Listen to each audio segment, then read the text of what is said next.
ট্রেনে সেনা সদস্যকে মারপিটের ঘটনায় সিল্ক সিটি ট্রেনের মোট 7 কর্মীর বিরুদ্ধে জিআরপি থানায় মামলা দায়ের করা হয়েছে।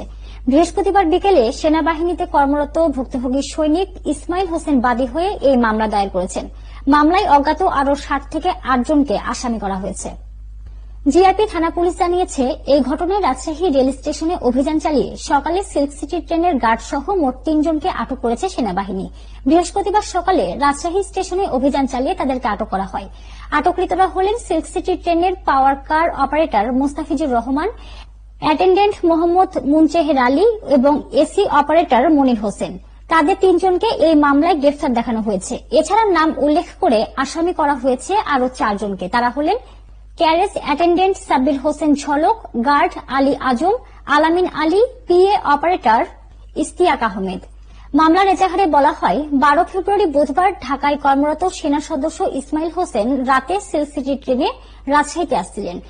ট্রেনের বগিতে বারবার টিকিট দেখতে চাওয়া এবং টিটিদের খারাপ ব্যবহারের বিষয়ে অভিযোগ জানানোর কথা জানালে বাকবিতণ্ডার এক পর্যায়ে অ্যাটেন্ডেন্ট সহ ট্রেনের অন্য কর্মীরা সেনা সদস্যকে মারপিট করে।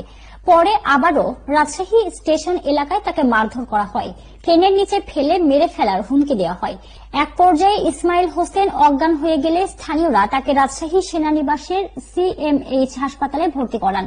এ বিষয়ে অভিযোগ পেয়ে বৃহস্পতিবার দিনভর সেনা সদস্যরা রাজশাহী স্টেশনে অভিযান চালায় এবং সিল্ক সিটি ট্রেনের 3 সদস্যকে আটক করে রাজশাহী রেলওয়ে থানায় নিয়ে যায়।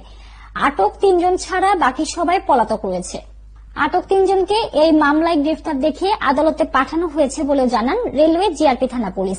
এ বিষয়ে জিআরপি থানার ভারপ্রাপ্ত কর্মকর্তা ফয়সাল বিন আহসান জানান, গ্রেফতারকৃতরা এরই মধ্যে আদালতের মাধ্যমে কারাগারে পাঠানো হয়েছে। এই ঘটনার সাথে জড়িতদের গ্রেফতারের চেষ্টা চলছে।